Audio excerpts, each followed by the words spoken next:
Berlin, the capital of Germany, is a city rich in history, culture, and resilience.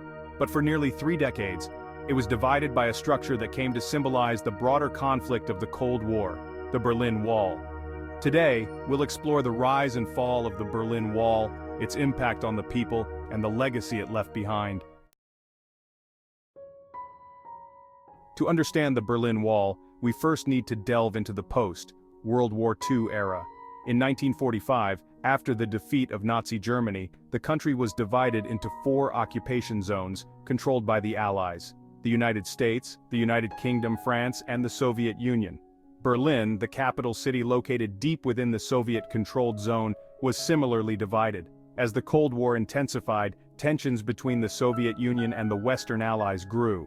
In 1949, these differences led to the formation of 2 separate German states: West Germany, aligned with the Western powers, and East Germany, under Soviet influence.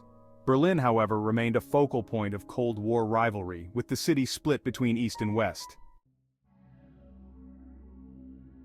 The Berlin Wall's construction began on August 13, 1961, a day that would forever change the lives of millions. The East German government, under the pretext of preventing Western fascists from undermining the socialist state, erected a barrier that would eventually stretch 96 miles, encircling West Berlin and cutting it off from East Germany. Initially, the wall was a simple barbed wire fence, but it quickly evolved into a complex and heavily fortified barrier. It consisted of concrete walls up to 12 feet high, topped with barbed wire and guarded by watchtowers, anti-vehicle trenches, and patrol dogs.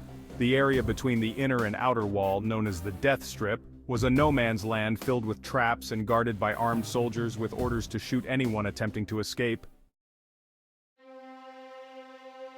Life in Berlin was drastically different depending on which side of the wall you lived on.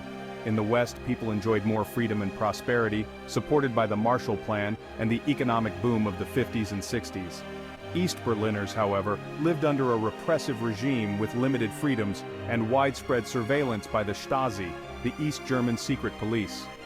Despite the wall, families, friends, and lovers remained divided. Thousands of East Germans attempted daring escapes to the West, risking their lives to cross the barrier. Some tunneled under the wall, others flew over it in hot air balloons, while many tragically lost their lives trying to swim, climb, or crash through the barricades. The Berlin Wall stood for 28 years as a symbol of the Cold War, but by the late 1980s, the winds of change were blowing. Under Mikhail Gorbachev's leadership, the Soviet Union began to loosen its grip on Eastern Europe. Pro-democracy movements gained momentum across the region, and the East German government could no longer suppress the growing demand for freedom. On November 9, 1989, the unthinkable happened. After weeks of civil unrest and a bungled government announcement, thousands of East Berliners gathered at the wall. Overwhelmed border guards eventually opened the gates, and Berliners from both sides flooded through in a moment of pure joy and disbelief. The Berlin Wall had fallen. Today, the Berlin Wall stands as a powerful reminder of a divided past and a symbol of unity and hope for the future. Fragments of the wall remain scattered across the globe, and in Berlin, the East Side Gallery serves as a vibrant memorial to freedom. The wall that once divided now connects us, reminding us of the resilience of the human spirit. Thank you for joining us on this journey through history. If you found this video insightful, please like, share, and subscribe for more deep dives into the events that shaped our world.